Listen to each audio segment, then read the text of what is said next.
Walk me through the phase of your teaching career when you say something is missing and I'm going to do something about it. Yeah, sure. So actually in my 28th year in education, and it's gone by in a snap, feels like, and working from a teacher to administration, teaching post-secondary, and then moving into the work that I do now, which really just kind of organically grew out of a desire to make a difference for kids. Mr. Clark After Dark is also brought to you by Lexi. That's Luxy. Lexi sets the standard for modern dating that allows you to be truly aware of the intentions and background of any potential match. Swiping through different dating apps can be tiring. You can leave with a constant feeling of disappointment after seeing the leftovers in your dating pool.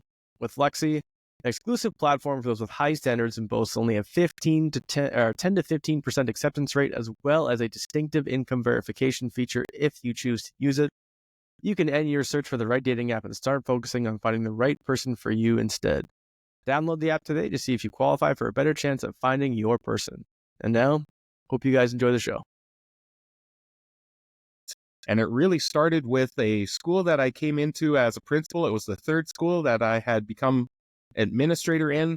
Super honored to be part of this amazing community of adults that were doing amazing things for kids. And it was through our conversations and just trying to do all that we could to ensure success for all that we began to think differently about how do we interact, how do we work together, how do we really leverage the incredible expertise that we have in this building to be able to support as many kids as possible, and moved away from these isolated islands of excellence, great teachers doing great things in their classrooms, to how could we create this really robust, collaborative community to meet the needs of so many more kids together. And I think that's really been the driving mantra to the work I do now around a framework we refer to as collaborative response, which is really about leveraging the most important critical resource that I think we have in education, and that is the adults that we have in the building, the teachers, the support staff, all of those that are there with a driving passion to make a difference for kids. And that's the exciting work that I get to do now, Lucas. That's awesome. And even I remember like when I taught in Alberta, I taught grade 11 and 12 social studies for a few years, and I would often go every session I could go to, which I did go to all of them when I was there, was the diploma marking sessions in Edmonton. I remember my first time walking into that, like, it's kind of it's not sketchy, it's like an intimidating room to walk into because you're in the Alberta Education Building. It's fun though, because you walk in and there's probably 200 like-minded individuals who are teaching the same course that are kind of going through that kind of same social studies battle. But I guess the only reason I'm bringing this up is I remember like learning so much from just like my table. Like there's 6 people at a table for marking, and I'm like, there is such a wealth of knowledge in this room alone. Which was one of the reasons why I wanted to start the podcast initially, was like, again, you can talk about social studies forever, and I enjoy doing so, but like just being able to sit with every single one of those people and just understanding like, okay, there's so many like theories and things that we're doing, but there's also just so much lived experience in the classroom that like can actually help guide us, not even just classroom management, but just making it more interesting and kind of learning from the mistakes from others, I guess, is a pretty obvious one for that. But and that's what I do like about the collaborative response. So I guess like, what needs of the students did you see and like that weren't necessarily fully being met, and what were kind of the barriers that teachers maybe wittingly or unwittingly had from actually accommodating those needs? Yeah. So right there in your little anecdote that you shared there, Lucas, really captures why we wanted to create some really robust structures and processes for collaboration, because in our school, we had centuries of teaching experience. If you added up everybody, years of experience, it was massive. And how could we leverage that? Because what I'm struggling with in this classroom, there might be a solution 2 doors down that I'm not even aware of. Even though in the school we're getting along, we're talking to one another, but how could we harness that and really really make it purposeful. So I think in response to your question, I think every teacher struggles. This is just a fact of life. And I think we have to first acknowledge that none of us have this completely figured out, and that's okay. It took me a number of years before you could admit that I don't know everything. I don't know. Well, it's exactly what a I'm human doing, right? endeavor with human beings, Yeah, so it it's is. never going to be fully. It's not a science necessarily. Absolutely. So going back to your point about just those 6 people in the room and the wealth of knowledge, how could we create formalized structures that not only allowed us to be able to say and acknowledge that I don't know what to do, can someone help me? That's not only okay, it's expected. It's what we should be doing. And how could we create formalized structures where we're coming together to be able to admit that I have this student and here's a struggle that I'm having, and I'm not looking to pass it off. I own it. How can my colleagues help to support me? And when we can create really formalized structures that allow us to engage in productive, meaningful conversation, what I find is we formalize those structures, but then the informal conversation that happens in the hallways, in the staff room after school, go to a different level. They reach a place of, I come into a room and I want to talk about my practice, what I've tried in the classroom, what's worked, what hasn't. And I always shudder a little bit when I hear a school say, well, we don't talk shop in the staff room. Well, why? This is so critically important what we're doing with children. Why wouldn't we want to talk about what we're trying, what we're doing, what we're seeing success, where we're struggling, and just making that a part of our everyday existence in a school? Well, and that's another again, like when I was thinking about, people have asked me like, well, why start a podcast? Yeah. And I would say one of those things was in the staff room. It's really weird to just be like, like I'm eating my pretzels and hummus, living my life, and I ask you, Kurt, I'm like, hey, like, how has your teaching changed over the years? Like, it can come across as very, no one wants to answer that question at 12:10 p.m. on like a crazy Tuesday. You're like, what? Like, Lucas, shut up. I'm trying to No eat one here. sits next I'm to Lucas dissociating anymore in that situation, right? Yeah, and like, and honestly, as I've like even just a few just down the hall, like people would just tell me crazy stories about like teaching in Kenya and teaching in London and teaching in all these like crazy places that wouldn't necessarily come up if you didn't ask those like weird questions, if that makes sense, like on a podcast format, which is definitely fun. But then you get what I think for me, the podcast has helped me take the pressure off myself. And I think that really comes into the sense of so I guess one of the purposes of needing a collaborative response model is that teachers are afraid to ask for help for whatever reason. And we put a lot of pressure on ourselves to be really good at our craft, even if we're brand new. Like we have this kind of like, so is that one of the reasons for making this like a purposeful structure rather than like an informal option on a PLF, if that makes sense? Yeah, absolutely. So picture this, Lucas. We come into a meeting that's been structured in our school. It's happening every 3 to 5 weeks. And I can go into further detail if you like around layers of collaboration, because I believe every school needs 4 layers of collaboration. But one of those layers, imagine that you're asked to come into a conversation that's going to be facilitated, and you're to not only bring up what's a celebration that you've seen in the last few weeks, and someone's going to ask you, why? Why did that happen? And when you say, I have a student and here's the success I've seen, and somebody then says, what do you think you did that led to that success?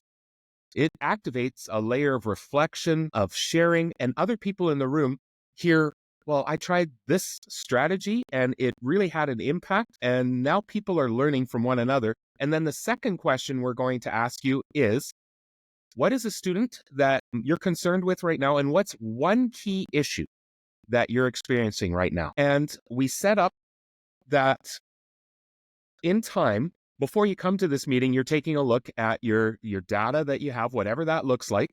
And we're asking you not to bring your most complex student to the forefront, but a student that our data says is close. In high school, I often say it's your bubble kid. Who's the kid that's sitting between 45 to 55% in your class right now, just on the cusp? And what's one key issue? And then what's going to happen is other teachers in the room we're going to deliberately ask, once we've clarified that key issue, we're going to ask, who else has a student with a similar key issue? Just a name, no story, just the name, because we're trying to reinforce that it's not just you. There's others that are experiencing this. And then we turn the attention to what could we do to address that key issue? Not the student. In fact, at this point, I don't really care about the name That's of good. the Like you're student. separating the name from the issue. Right. Because you're not. Because you probably have like feelings associated with that name of like struggle, but like let's just part and parcel or parse this out. Yeah. And then actually hone in. And the second that you say, well, the student I've brought together or to the meeting is Micah. Micah's my son, by the way. He's graduating this year. Love Micah, but man, I've brought Micah to this meeting. And then everyone in the room goes, oh yeah, I've had Micah. I taught his mother. It goes every which direction. But what we're trying to say is, I've brought Micah, but my key issue is I cannot get this kid to stay focused on task for more than 2 minutes. Now, we might ask a couple of questions around, when do you see that happen? Is it when they're working independently, when they're working as a group? Just tell us a little bit more. And we want to get that key issue really solidified. That, okay, so what I'm hearing from you, Lucas, is your key issue is staying focused on a task when working independently. And then we're going to say, okay, who else has a student? Just a name, no story, just a name, because we want to make sure this isn't a conversation about just Micah or about just Lucas, the teacher. And then we say, what could we do? And I often say this is that beautiful brainstorm where we leverage everybody's expertise in the room. And I come up that, one of the things that I do is this in the classroom. And you hear that and go, that's interesting. One of the things I do is this, but what if we were to do this? And during this part of the conversation, it's heavily facilitated so that we're not judging the ideas, that nowhere is anyone allowed to say, oh yeah, I've tried that. That doesn't work. Or no, trust me, you don't know Micah like I know Micah. This wouldn't work. We just open up the possibilities. And then we come back to say, all right, Kurtis, from this conversation, what's one thing that you commit to go back and try with Micah to see if it makes a difference? And I assign it as an action. So we say that through this process, it's highly solutions oriented and action focused, that we're not walking away and, the bell goes off and we're ready to go back to the class. And yeah, that was a nice conversation. No, I leave with, here's a commitment that I'm willing to try. And it's through this formalized collaboration that, man, it just radically changed the way that we talk about how we're working in our school. Well, yeah, I remember this was actually one of the ideas I was more proud of because honestly, when you're at a big school, like my old school, for example, I was brand new.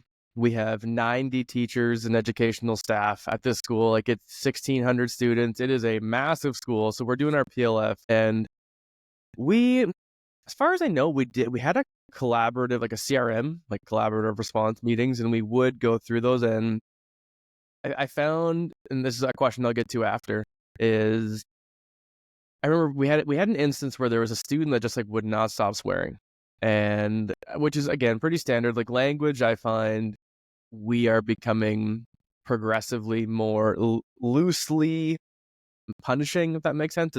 It's almost like, but in a weird way, we don't hear it as much because it's like, okay, just don't swear, and then honestly, it kind of goes away after a while. But anyway, there was something going on where one of these students was actually bugging one of the other students and like bullying and like saying mean things. And the conversation was about trying to create a safe space for learning, which is like a pretty obvious goal for all of us, but trying to show them like what actually happens with your body when you're kind of in that mindset of like being defensive. Like you can't actually retain information and properly learn if you're not in like the proper mindset. So I remember I was like, I felt my heart racing because again, like that new teacher, like you don't want to speak out and give that idea, but I actually I remember yelling across the room because we were in a massive music room and they were at the very front and I was in the back. And I said, well, why don't we get them to make a presentation to the principal saying why they should be able to swear at people in their class and make them feel uncomfortable? But it sounded so like, well, why would you do that? But then my point was, the student's going to see their argument fall apart in real time. Mm-hmm. Like, they're going to be like, oh, I'm actually completely in the wrong here, even though I keep like saying these things and doing these things. But anyway, I think that is kind of one of the kernels of the purpose of the collaborative response, is that if I wasn't like, I was so scared, but if you have those 5 people with maybe a mentor that you've had before, and then it's not as intimidating, then you can kind of field those ideas a bit more. Man, Lucas, you've hit the nail on the head around why we formalize this conversation. That we don't create situations where you're feeling uncomfortable sharing something, or man, I've got an idea, but I'm not sure if it's going to fly, or if 5 of my colleagues are going to roll their eyes the second. Am I going to get fired? Yeah. Like, am I not going to get a continuing contract Yeah, here? that's right. We want to create situations where not only is that acceptable, but expected. That we want people saying, what if, could we try this? And what we find through this formalizing that collaborative team meeting, and again, it's one of our layers that we set up, by making it highly structured and facilitated by a facilitator that is purposefully ensuring that if we have 5 people in the room, nobody gets to sit quiet. We are going to ask Lucas, what do you think we could do? And the great thing about the process is when you come up with an idea that is absolutely ludicrous. That's almost my name, so that's going to come up. That nobody in the room can, we establish norms that make it a safe space so that nobody in the room can go, oh my goodness, are you kidding me? What are you talking about? That everything comes up as a possibility, but then it's that old jazz analogy of we riff on each other.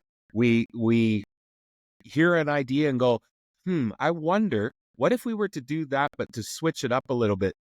I'm worried a little bit, and I'll go to your example, about a student creating that presentation, but what if we put them into groups to be able to do it? And then somebody else jumps in and said, what if we took a student that was really strong and enjoyed creating these presentations and partnered them up to create that? And then someone jumps in, I'm thinking that in my phys ed class, I could be doing something similar with that as a possibility. And again, we've got someone taking notes that's recording all of these ideas.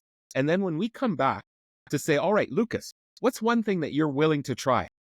You can look at that amalgamated idea generation list and you can mentally parse out what you think is, you don't say it out loud, but in your head, you're going to go, oh, the first 2 ideas are bonkers. I'm not doing that. The last idea that Hewson came up with is definitely not something that would work with this. The one idea that this person came up with, I'm interested in that.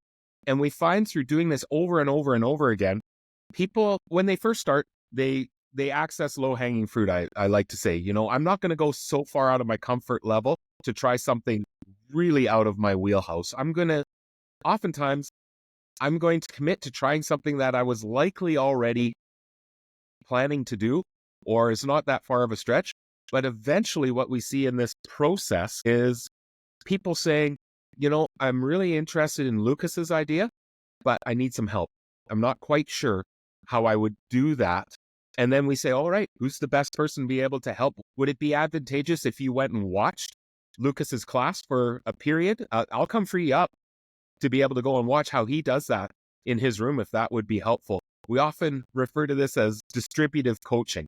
The idea that no one has a formalized coach role, but everyone in this room has expertise. In fact, we often say in these collaborative team meetings, every person is an expert and every person is a learner.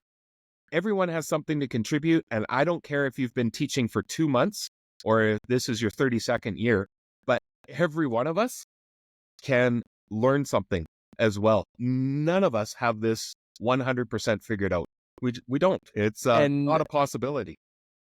I find it funny too. Like sometimes you don't realize how much you've learned until you have to explain it to someone else. Like I remember, this is not like behavior or specific, but I remember my friend Devon, like, cause it was funny. Like we had so much turnover in my school that I was like the department head in my second year. I shouldn't have been, but it's like the people who were in then the other social teacher was in their first year. So I was kind of going through like the onboarding, I guess, and showing them like the curriculum, and we talked for like 2 hours, and I was like, I never really realized there was this much to this. So I find like even with other teachers, again, even like a podcast forum, once you open them up, like so much comes out that you don't actually realize was in there. And they're like, I didn't even actually know that I knew that. Like that's kind of what I think is fascinating about that. The beauty of this, Lucas, is within our school, when we first started to implement and try this, and again, it adjusted. This was back in the mid 2000s when we first started this within this school that became the genesis of the work that I do now. And we were adjusting, trying things, and realizing, we probably should establish norms in these meetings, because we've never actually said out loud, how do we expect each other to behave in this? So we were constantly trying to figure this out, but it was fascinating. And it goes back to your point that we would have people that had taught together for 2 decades in the school, but had never actually talked explicitly about their practice. They had grown up, their kids were best of friends, they spent time outside of the school, but had never actually had the conversation, what do you do when a student does X in your classroom? So it was fascinating once people started to open up their toolboxes and to be able to really understand that, oh my goodness, that's a really fascinating idea. It's been 2 doors away for the last 15 years, and I never realized, or my goodness, you attended a session at a convention that shared a website that I've never heard of. The fascinating thing is I was in a collaborative team meeting yesterday. This is what I do now. I get asked to come in and facilitate and help set these up within schools. And every time I'm in, without fail, I always hear of something that I never heard before, whether it's a website, whether it's a strategy, whether it's an idea, some innovative thinking. Like it blows me away how incredibly knowledgeable and talented our staff are. And this, I'm not just talking teachers. We try and pull in educational assistants into these conversations whenever possible, because the wealth of knowledge they have is staggering, and they're a really untapped resource in a lot of our schools. Yeah, all the EAs actually from my old city are on strike right now. So I'm hoping, cheers out to Koopy and former McMurray right now. But anyway, I'm trying to think, like, kind of a side question here. Like, we're talking about the collaborative response, we're talking facilitating the meetings. In your experience, what do you think are some of the things that teachers are most like resistant to do? Because again, in a weird way, humans don't like change and kind of don't like being told to change. Mr. Clark After Dark is also brought to you by Jumping Bean Coffee. Jumping Bean Coffee is a premium, fair trade, organic, and low carbon roasted coffee from the East Coast and is based out of Newfoundland. Some of their standout blends include the rich and flavorful Lighthouse Roast, the bold Deepwater Dark Roast, and of course the iconic Screech Rum flavored coffee. Whether you're supporting local, missing the taste of home, or simply looking to experience the best the East Coast has to offer, Jumping Bean Coffee has something for everyone. Click on the link today to secure your bag. And now, back to the show. That's just a human attribute. But what are kind of like there's no magic Kool-Aid to drink here and everything's going to be perfect, but what are some of the core things that teachers maybe like should attempt to? I don't even really know what I'm asking necessarily, but like, what do you see as like some of the most things that they should do but aren't, if that makes sense? It's a very simple, like basic question, but okay. So right at the very, very core, which again, these collaborative team meetings, we talk about 4 layers of team in our school. And I'm going to give you just kind of a quick. Let's go through this. So 4 levels of collaboration you were saying, right? You bet. And I don't care if your school has 90 teaching staff or 3. We need these 4 layers within the school. And the great news is when I talk about these, you're going to be able to say, oh yeah, I recognize that. Yeah, we do that. The first layer, we call it collaborative planning. And essentially it's, do we have opportunities for teachers to come together and just look at their data and talk about their practice, not focused on any individual student. Any school that's engaged in professional learning communities or Breakspear sprint model, examining student. The what? Part, Break what sprint? Break what sprint? I never sorry, heard what you said. Simon Breakspear, the author, he talks about learning sprints, where we set up a 3-week sprint in our classroom where we identify, here's one thing we're going to try. We're going to do it for 3 weeks, and then we're going to come back and talk about how it went. Interesting. So whatever framework you're using in your school, so you talked about department meetings as a department head, that would be something I would consider would fall into collaborative planning. We're coming together, we're meeting, we're discussing what are we doing that we think are going to impact all students. Okay, that's that first layer. The second layer is this collaborative team meeting that I've discussed, and I'm going to come back to your question here in a second. That's all good, yeah. This collaborative team meeting is where I have asked student, here's my key issue, and then we talk about what could we do. Then the third layer is we refer to it as the school support team, and it's intended to be the key personnel in our building that are meeting on a regular basis to talk about students who need support beyond the classroom. So within my school, this was myself as principal, the assistant principal, our learning support teacher, and we had a family school liaison that worked with us in the high school, more around family supports and social dynamics. Anyway, the four of us every Thursday morning would meet and say, who are the kids that we need to be paying attention to? Oftentimes it was teachers coming and saying, hey, I've got this going on and we need to talk about it.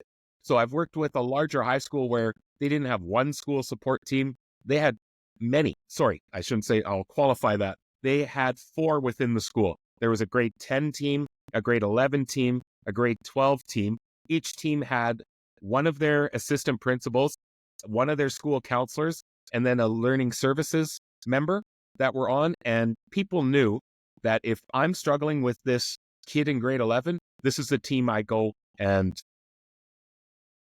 Like it's not a subject question, it's a grade level student question. Yeah. Interesting. Well, and it's more of a, man, I've got a kid that I suspect that they're cutting. I need to bring this up to somebody. And so we have a team that is really focused in on what are we doing to support the kids beyond the classroom? How do we coordinate that? And then our fourth layer, we refer to it as case consult, but again, think of these as layers, not actual specific meetings. The case consult is intended to be the layer where we are going to meet about one kid. So we've said in our school, Micah we're really worried about what's going on. And so we're going to have a meeting about just Micah, and we're going to invite the people teaching Micah. We're going to bring his parents in, and we might bring in an external partner as part of the conversation. And what we find is if schools haven't thought about the layering, oftentimes every school does the one kid meeting. Every school. We find if people haven't thought about the layering, we get caught in lots of one kid at a time conversations, which is really unsustainable. It's overwhelming. If I'm an administrator in a school of 1,200 kids, if I'm doing one kid at a time conversation. And often that kid will likely repeat over in conversations and more. So you're looking at hours of meetings for, again, they might need it, but like you can put other systems in place to like get the same level of even higher levels of help and assistance without getting there. You nailed it, Lucas, with the mention of systems. What we do is we're creating systems so that we have less kids that get to the one kid at a time conversation, but the ones that do are the ones that absolutely need to. So scaling this back then, we've got those 4 layers. That second layer is this collaborative team meeting. And what I find as far as barriers for teachers, and I think this is just barriers for human beings, is first off getting comfortable to be able to come into a space and say, I'm struggling.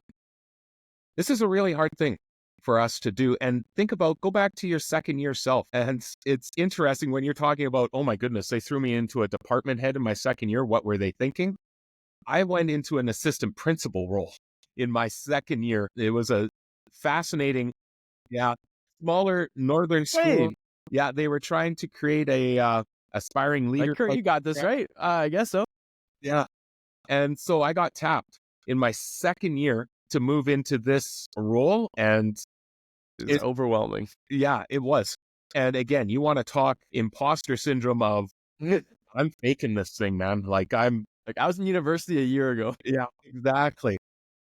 But actually, I think it was one of the best learning experiences I had. I was in that role in that school for, I think it was probably 5 years, but it was what really solidified for me the idea that you can't expect the position to hold the knowledge and authority. You have to understand that other people around you know more, that the room is always smarter than any one person. So how do we leverage the room? And that became really apparent when people would come to me. It was fascinating that it was probably within the first week that I even got assigned the role or announced that I was going to be the assistant principal. And a colleague came to me with a question that they had where I went, man, a week ago, you wouldn't have asked me this. Like it's because I've got this title next to my name. And let's be honest, it was a .1 AP. Like they were just trying to create a situation where a person could learn how to become a leader through this. But man, just because I have that AP, that assistant principal title, I don't know more than I did a week ago. I don't know how to answer this question. So how do we leverage the room? So coming back, creating the space where it's not only acceptable to say, I don't know, but actually expected. I think that's one of our hardest challenges. And it's through doing these meetings over and over and over again that we allow people to be vulnerable, to be able to say, I have this student and I'm struggling, and I'm not trying to pass it off. I'm not saying I've done everything.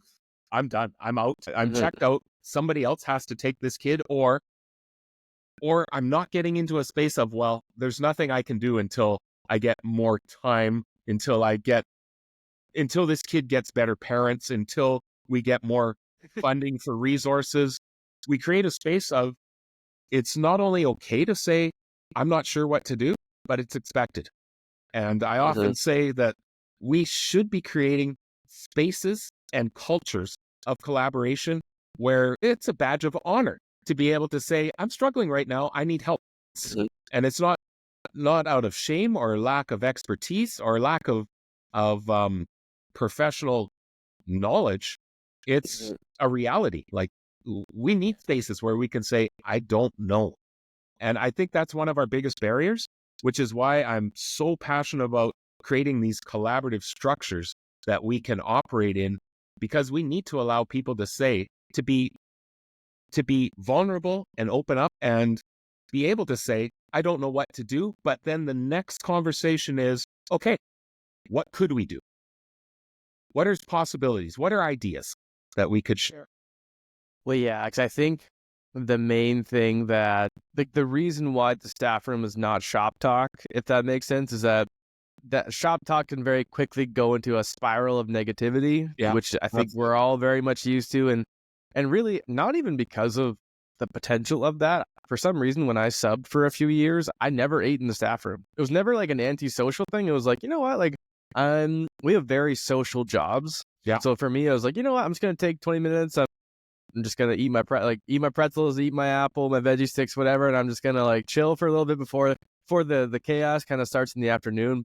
I do think that if done well, the collaborative response model like allows you to kind of air the dirty laundry without like making them smell it too. If that makes sense. It's a great way to say it. It's like, okay, I don't want to like go through 30 minutes of the kind of like the dumping of all of this, but you get to the root of it without that, which I think is, Lucas, the fascinating thing about this, we stay within the structure. And when first introduced into a school, it's foreign, it's uncomfortable. Because if you've asked me to come to a meeting and share a student and a struggle that I'm having, I'm naturally inclined to want to tell you the story. I want to tell you everything that I've tried, everything I've known about this kiddo. And through the structure, we often say the collaborative team meeting is no storytelling. If you say, man, you need to understand, Micah, of what's going on, then we say, okay, that conversation exists in one of our other layers. Should we have a conversation about just Micah? If so, that's a case consult, and let's get the right people around the table. Because in the collaborative team meeting, it's highly possible that we have 3 people around the table that don't interact with that kid daily. We want to try and but they can think about an idea, not a student. bet when I can come and I've prepared ahead of time as a teacher. And again, this is where we talk about the data and evidence becomes really important in this process, that when I scan my data, whatever that is, let's say I'm looking through and we've said that this week we are coming together in a collaborative team meeting and the focus is academic achievement. That's the overarching focus. So I know this is not a space to bring up a kid that is getting into all sorts of peer altercations or regulation problems or anything. I'm going to come ready with a student, and my key issue is, let's go with a simple idea of kids not checking assignment criteria before handing in assignments. And again, that might seem like I've had teachers say, well, that's great if that's your key issue. In my school, my key issue is I've got gang violence going on. I've got homelessness issues. I've got drug addiction thing. And we say those are real problems. They exist in one of our other layers. In the collaborative team meeting, let's talk about what's in our locus of control. So checking assignment criteria. And in the meeting, we purposely facilitate that you bring up that I have Micah, and nowhere in the process can I talk about all the things I've done, I've tried, or let me tell you a little story about Micah. It's, I have this kid and here's my key issue. And then we might ask a couple questions to clarify the key issue, just to make sure we around the table understand it. But then we're going to turn quickly into name other kids where we're seeing this, so that it's not a conversation about, like I said before, about Micah or about Lucas, the teacher. And then what could we do?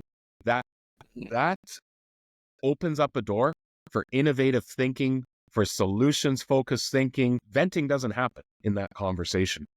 Yeah. And I guess that opposite question would be like, how, like, I guess, have you ever gone into a school, organized maybe like a facilitation of these meetings, and then kind of revisited that school 6 months later or something and been like, something is, it's not working out, but it's because of X, Y, and Z? Like, what kind of mistakes do schools make, like, in trying to implement this? Yeah, 100%. And that's a great question. I've dealt with that twice in this past week, Lucas.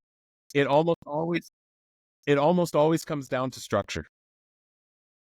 And what I mean by structure is, if we picture 6 people sitting around a table, and when we introduce structure, it can feel uncomfortable to start.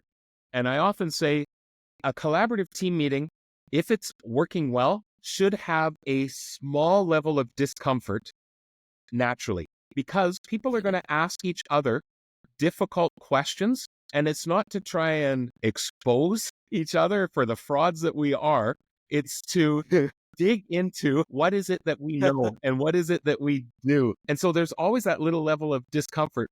But when I come back to lacking structure, a school that says, well, we get along really great in this school, we don't need norms established. Nope.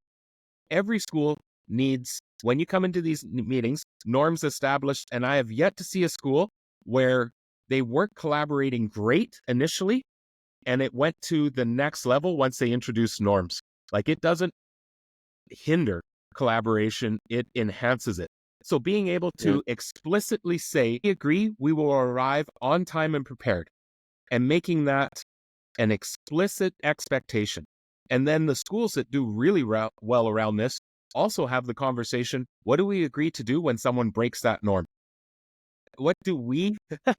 And where I was going. Yeah, I don't mean that as punitive. I saw one school with that very norm of, we agree we'll arrive on time, and if someone doesn't, it's their job to bring snacks next time. But just, we understand that these norms are important. Another thing, a structure piece, and again, we've come to understand that these structures don't just work in collaborative team meetings.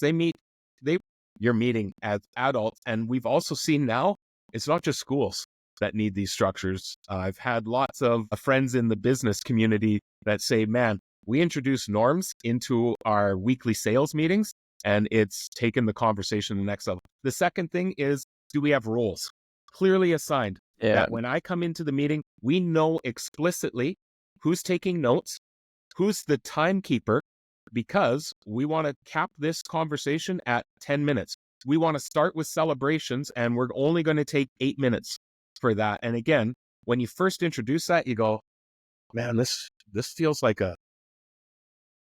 Well, it's like it feels awkward. The unwritten teacher culture is like, honestly, on the PD days, like we kind of just want to shoot the shit. Like we kind of just want to like it's a bit more chill. Students aren't in the building. We look at the facilitator, and I've been the facilitator in meetings, and I'm like trying to be serious, but I'm like laughing at the same time because it feels weird. Like it feels weird trying to almost be the classroom manager of your colleagues. Yep. Because you're like, we're trying to actually get this going.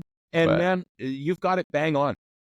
In a classroom, when we have clear routines, expectations, we know that amazing learning can happen when that's there. If it's not clearly laid out, sometimes the chaos can take over. And it's the same thing for adults. If we can agree, and again, it feels uncomfortable with this, but if we can agree that in this meeting, this person's role is the facilitator, and here's what they're going to do when they facilitate. This person's a record keeper. We have some schools that say, we've introduced the role of the interrupter.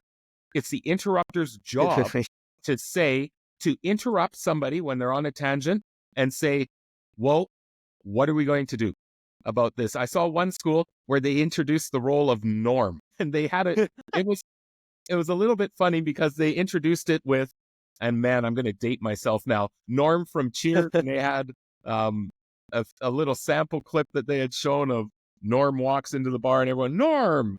Anyway, it was Norm's job at the meeting. They had a Staples button, you know, the red button that you push it and it goes, that was easy. The Staples easy button.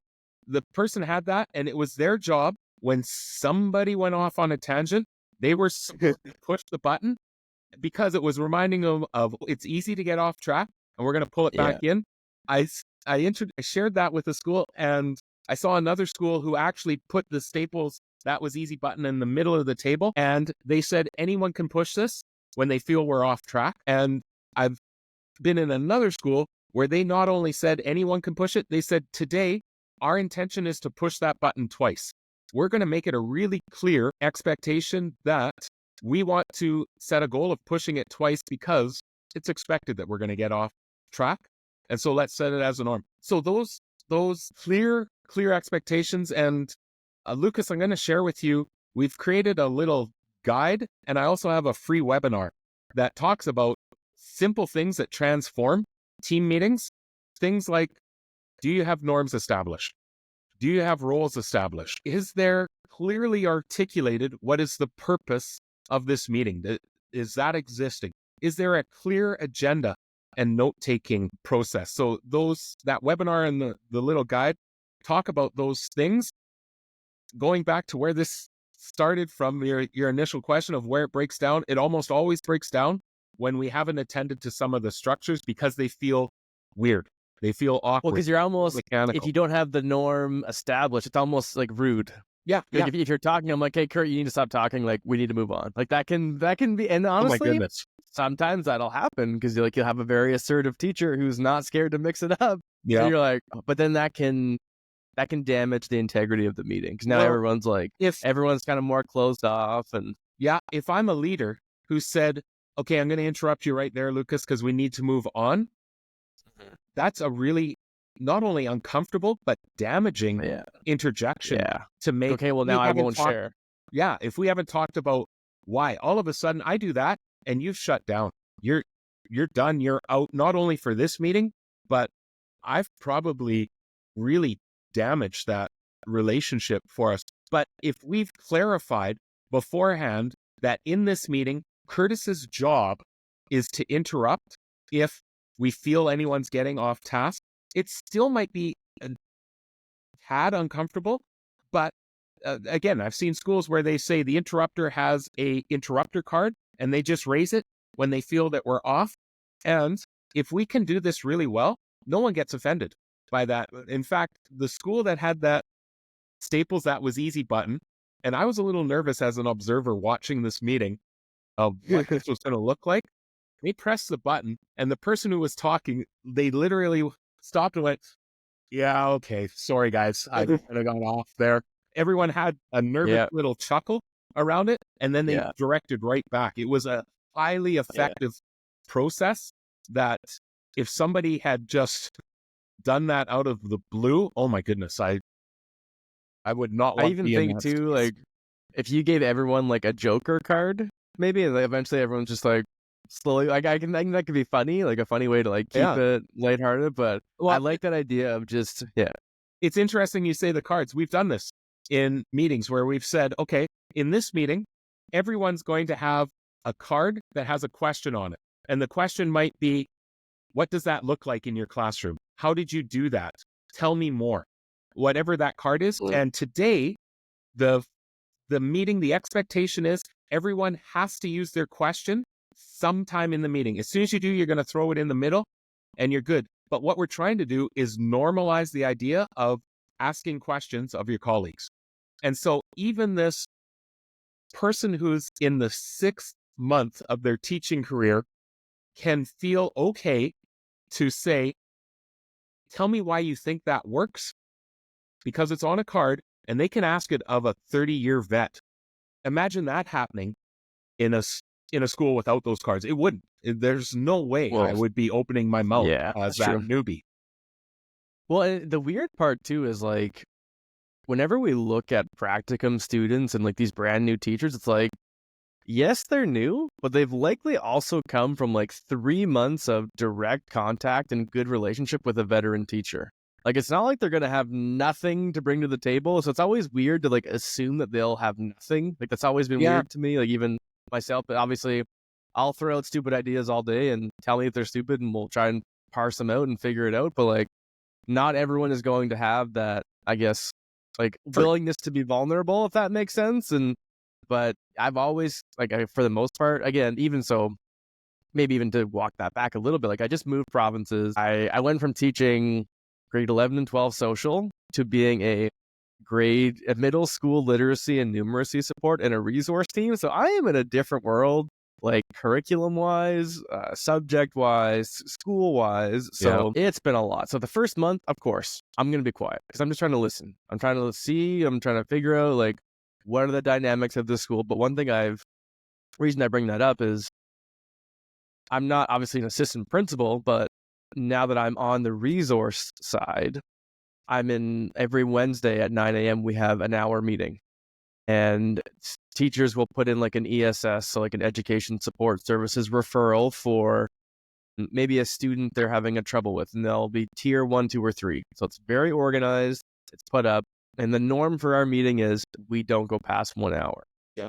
So we kind of have the informal interrupter. It's always like it's my principal, Jeff Matheson. He's a great guy, excellent leader. But like he'll be like, oh, Clark's going on a tangent. Like he'll jokingly say it, but like I'm like, oh yeah, I am telling the story. Like I don't need to keep going. So, but I do think, and they're effective. And like we have action items, and we'll go through like 40 items in an hour meeting, which if you didn't have those norms, you might get through 3 or 4. Yeah, So that's kind exactly. of what I've noticed at my new I was never part of those teams specifically at my old school because I was just like not general, but like I was a classroom teacher. I had my own kind of workload, but now I'm in a bit of a different position, which has been super fun. But So yeah, it's one thing Lucas, I've noticed about like that.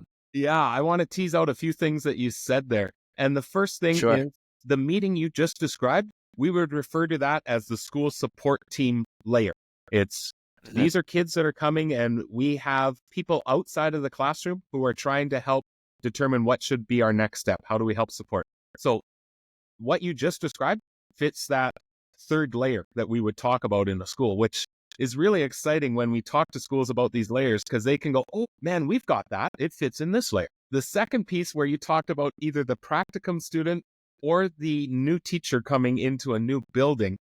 First off, the practicum student, this is something we don't realize is as a classroom teacher for the last 25 years, it's probably been 25 years since I've been in somebody else's room to watch them teach.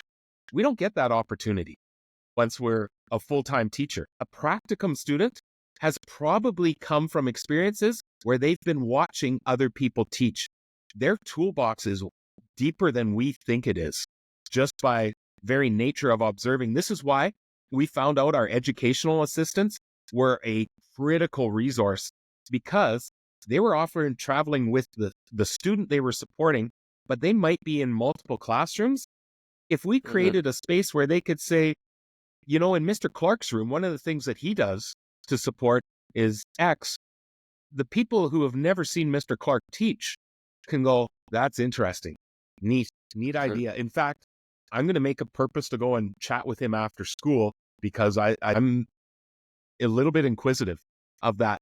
And when we talk about the new teacher coming in, man, we just have a untapped source of knowledge that we didn't have in our school a year ago.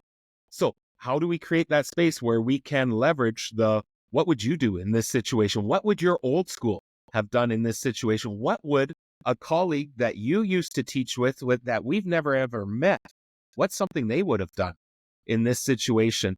And so again, through this purposeful layering of collaboration, we create mechanisms where that doesn't happen by accident, where, you know, maybe I would learn a strategy from a practicum student because I just accidentally sat next to them in the staff room, and by some miracle, this conversation went this direction. Like, does it happen in schools without structure? Yeah, it does, but it happens by accident. And I would suggest many times it doesn't. I may not know the expertise or the exceptional skill set that somebody that I'm sitting beside or somebody that I've taught across the hall from for a number of years. Let's create spaces where we can parse and pull that out. And again, when we set structures for doing that, man, in 45 minutes, we can accomplish so much that without structure and process, that meeting might have been 2 hours. Well, and it's also, it's not unfamiliar because like I've had classes that I've taught. I mean, in Alberta, we have the 90-minute blocks for high school, but like I can remember sessions of 45, 50 minutes where I'm like engaged. Everyone's kind of in that zone. Everything's clicking. And I've also remember like laboring through a half an hour on communism, and like the students are just like, and no one's interested. But like, you can understand that difference. It's not unfamiliar to us. Let's break that down. I would suggest most of the time, and this is my experience as a teacher as well, the 45 minutes of, oh my goodness, the time just flew by, we were so engaged, happened when I was well prepared and I had a really clear plan of action and what I was going to do. The times when I labored were the nights where I'm not feeling well, I didn't have a chance to get as prepped for today. I'm coming in to kind of wing it. And oh my goodness, looking at the clock, and it's 2 minutes since the last time am I getting to? Most of the time, it comes down to the planning side. So let me share a little story with this, Lucas. As a principal, lots of times, part of my role, especially in a smaller school in a couple of different circumstances, I was providing the prep time for teachers. So to be able to do that, I would cover off classes. And one of the worst mistakes I ever made as an administrator is we had one year where we had a larger contingent of grade 5 students, and we were struggling with, do we keep them in two classes that were large, or break it into 3, but we didn't have the resources to get that third teacher. So we said, what if the assistant principal and myself will break the kids into 3, and I'll teach LA, language arts, she'll teach math in the morning, and then we'll make them into 2 bigger classes in the afternoon. So I committed myself to teaching grade 5 language arts every morning, which in a normal circumstance wouldn't be that big a deal. But as a full-time, you're carrying a lot.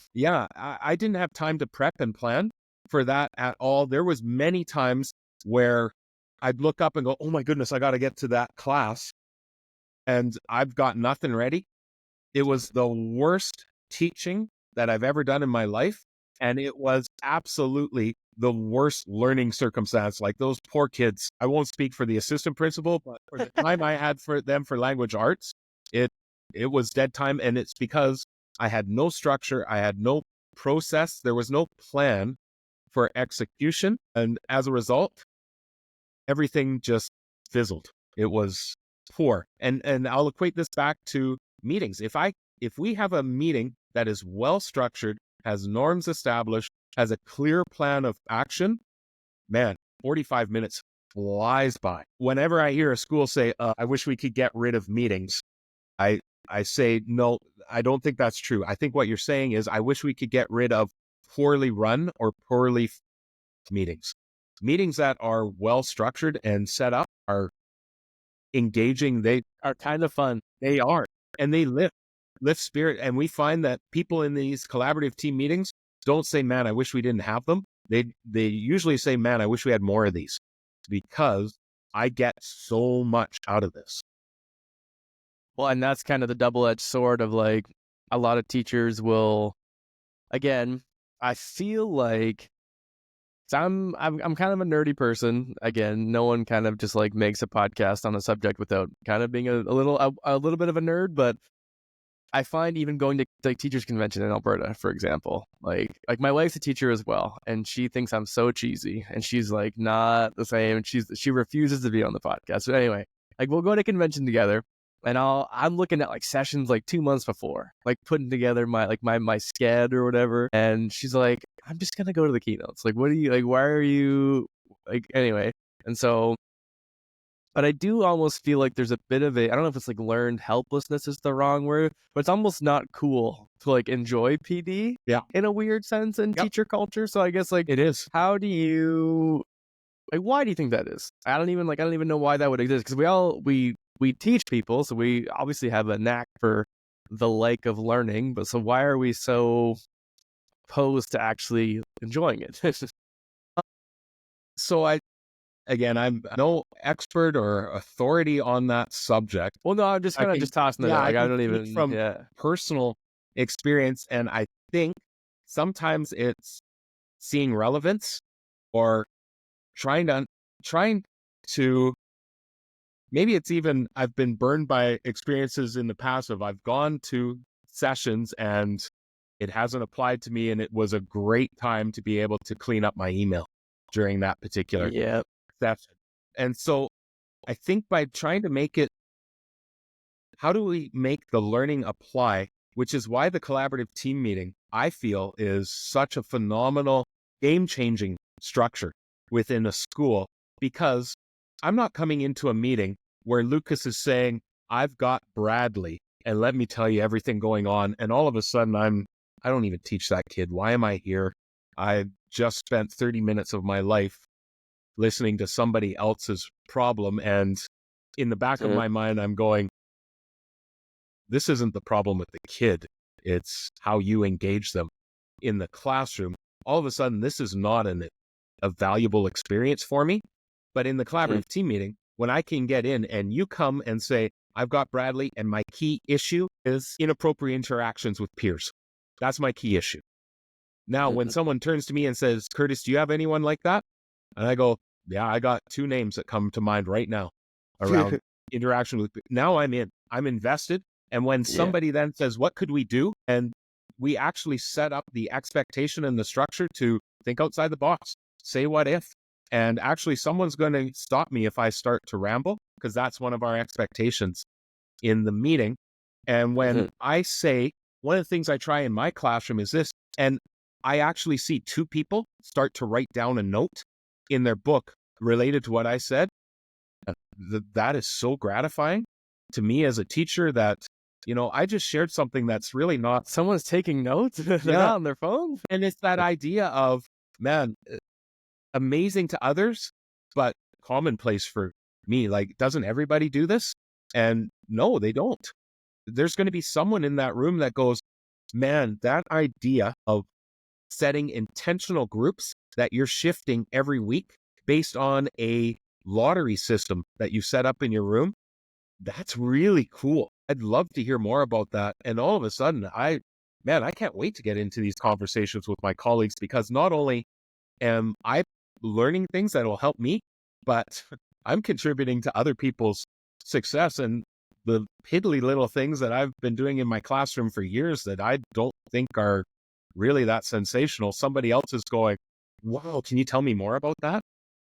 Yeah. That's well, it's like if you if you're seen as like a veteran who's level-headed and like enjoying your life and just doing your thing, there's so many things that you've had to figure out to get to that point that you'll take for granted, that you're just like, oh yeah, this is just what I do. Like, but you don't actually, again, kind of once you, because even before you were saying like, if the EA that's been in all these rooms says, oh, like Mr. Clark does this one thing and Mr. Hewson does this other thing, like, well, now that they've given each of us a seed that we can go to talk to each other about, rather than like not knowing what to ask, because you're kind of giving the opportunities to get those little like seeds planted in your mind to actually grow something new, rather than like never knowing what to ask the person across the hall. Because again, I've had it in my experience where I kind of like having my hands in all of the areas of the school. And I'll be honest, now that I'm not a classroom teacher, you're not really in like the trenches camaraderie anymore with the same, because you're kind of just doing support and kind of moving around and doing different things all the time and being a bit more responsive. But like, I've had teachers say to me, they're like, oh, I've actually never talked to that teacher. I'm like, what? Like, how have you not spoken to every person in the building 9 times? Like, that's I don't know, that's kind of been my thing forever. But I guess, but again, to the people that are maybe not as willing to go out of their way, or maybe feel like anxious or awkward going to someone that they don't know and asking a question like that, even if they teach the same student. But yeah. Well, and I think this is one of the other reasons why I'm such a fan of purposeful, focused collaboration. Is it's natural within a school for me to connect with like-minded people, right? Like I think every school has, and I always did too, even as an administrator, the people that I really enjoyed hanging out with, whether it was sitting down at lunch, or there were certain classrooms that I really loved going into, and there were other ones that I didn't enjoy as much just because I didn't see things eye to eye. But what I found so powerful is if we can get into a structured conversation, even with people I don't necessarily see eye to eye to as far as teaching philosophy, having them share out, here's what I do in my class, here's the things I try. It was really critical that this isn't a person I normally connect with, but I've just had my thinking challenged by someone purposefully within this. And that's really, really powerful for us in our teaching context. And I think it comes back to, and Lucas, you were talking about this of a veteran teacher, they just do their thing. They figured out ways to engage students or to deal with certain situations. And I can remember early on when we'd ask a teacher, so what do you do in this situation? And the teacher would say, well, I just ensure I create a relationship with the student. If we don't have a mechanism where we can say, how do you create that relationship? What do you do? Tell us explicitly. There's two sides of that. First off, if no one's asking me that question, I might not be reflecting on what is it that I do that really works. You know, that I never really thought that me greeting the students every morning at the door doesn't seem that sensational, doesn't seem that far apart. But for the teacher who's answering their emails as the kids come in, that might be a radical different way of thinking. And for someone then to say, how do you get your classroom set up then to be able to spend 10 minutes at the door greeting everyone when they come in? How do you greet them? What is it that you do? That's a huge reflective practice for me to realize, hey, when I do that, that actually is having a huge impact. I just did it because it feels good and I like connecting with the kids, but this is actually having... Like, I'm just getting my day started. I don't want to just sit at my desk and stare at my screen. I just go, hey, how's it going? Yeah. My favorite is... exactly. Go ahead. Yeah. Someone else in the room is going, interesting. That's challenging my thinking, because upon reflection, I don't often greet kids at the door. And it's not because I don't think that's a good idea. I haven't had to think about it in a while of why am I not doing that? So again, you're creating the space where that not only happens, but is expected that conversation is going to surface because of our structures and our process. Yeah, well, you're actively removing the barrier for connection. That seems to be like the overall thing to talking at the door, putting together these structured meetings, all those things. But I know there's a few things that I haven't necessarily covered with you in our previous discussion, but I think maybe we can keep some of these for our Maple Minds discussion as we go a little bit further. So I got two more things to kind of just discuss with you, Kurtis, before we go. I always end off the podcast a couple quotes that I'm a huge quote guy, hence my nerdiness I mentioned before. But the first one is, don't let school get in the way of your education.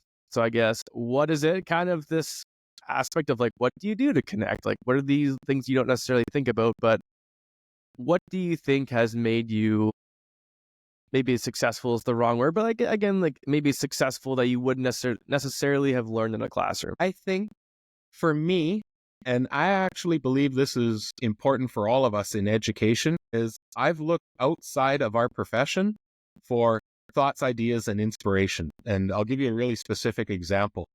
When we were trying to really think about how do we create strong collaborative structures within our schools, I was engaged, and it was at a time where I'd finished my master's in ed leadership, and my master's, the topic had been about how to create community and collaborative cultures in schools. So I had engaged in a lot of reading around professional learning communities and data-driven, like you name the educational thought leader in that area, Michael Fullan, Douglas Reeves, Richard Dufour.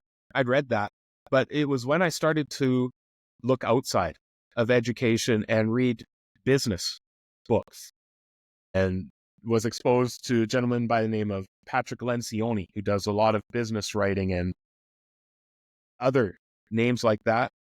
I found that it was hugely valuable to try and think of something outside of our profession and how would it apply.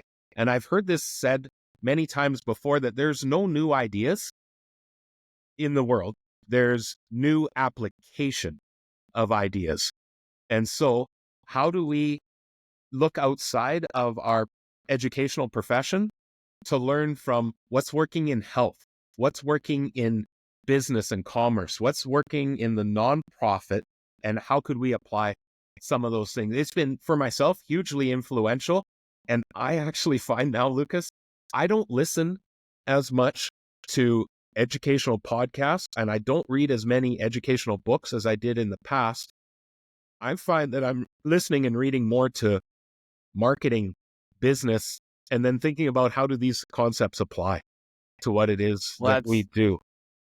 Well, even like the last two episodes I've done, like one was a guy with like a tech business leader, and the other one who's coming out actually on Tuesday, she's like the head of a marketing agency. So that's also kind of like the realms of interest I've been going into as well, because that's the other part. It's like teachers love learning, but it's also the education podcast can almost feel like you're at work, and you don't really want to feel like you're at work all the time. So I can totally understand that. But even for myself, trying to, again, find different applications and do that stuff. But I love that. So the last quote is what remains once one has forgotten everything they have learned in school. So what is it that you want people to take away from their time with you that they won't necessarily get with anyone else? I think for me, the legacy, if you want to refer to it as that, is when I'm long gone as a voice for whatever minimal audience that is listening to that voice, it would be that, remember, the room is always smarter than any one person in it. And that idea that together we are better, stronger, and smarter than any one of us on our own. And that doesn't mean that we need to just work in groups and everything is better, because I think both of us have had experiences where working in groups was actually painstaking, would poke your eye out with a needle kind of experience. Noodle could also work. Yeah, needle. But if you're in well-structured, truly collaborative situations, it energizes it. I've found over the last few years, especially when we've been talking so much about teacher wellness and burnout and that, there's less of that happens when we're engaged in truly collaborative cultures. When we are truly in places where you come in every day and are inspired and energized by the people around you, that's what makes this profession so rewarding and exciting, is when we can be growing, learning, and then helping others to engage in that process. Of course, our students are learners, but our colleagues as well. So I think what remains after we're out of school is, how do we create highly intentional and purposeful collaborative cultures? And recognizing that together we are better than any one of us. A great coach of the Pittsburgh Steelers, Chuck Noll, who was there, I forget how many decades he was their head coach. It's phenomenal. Yeah, they only had like 3 or something in like their I whole think 4. franchise, something I like heard that. Yeah, they have to have 4 head coaches in their entire history, and Chuck was there for a long time. He had this amazing quote, and I'm probably going to butcher it, so bear with me, that So the sum of the parts is never greater than the whole. It's how those parts work together. And what he was saying was, just saying that we're bringing this group together to work, it actually might not be beneficial. In fact, it might be a negative experience. It's how they work together. And I think that's one of the key things we need to do in education, is figure out, how do we create robust, highly intentional, collaborative cultures that eliminate feelings of isolation and individualism in our schools. Our profession has been one categorized by isolationism for far too long. We shouldn't have situations where people go into their classroom, close the door, and do their individual work. We need to create environments where every kid benefits because we're working as a team. beautiful. Because I even think like, when you said parts and sum of parts, I'm thinking like, if you take an engine apart and put all the parts into a bag, it's not going to run very well. It depends how those parts kind of work together. But That's beautiful. thank you so much for coming on today, Kurt. I really appreciate your time, and I'm looking forward to Maple Minds. I guess before we go, where can people find your work, and how can they follow up with you? Yeah, so I would say the best place to go is to our website. It's jigsawlearning.ca. So Jigsaw, just like the puzzle, jigsawlearning.ca. And on any of the social media channels, I'm out there. It's Hewson K27 on Instagram, Twitter /X. But probably the website is the best place. My contact information is there. All this understanding of collaborative response that has grown over the last 2 decades is there. And like I said, I'll share with you some follow-up resources if you wouldn't mind throwing it into the show if people are interested. All right. Beautiful. Thank you, sir. Yeah, thank you. Okay, so we should be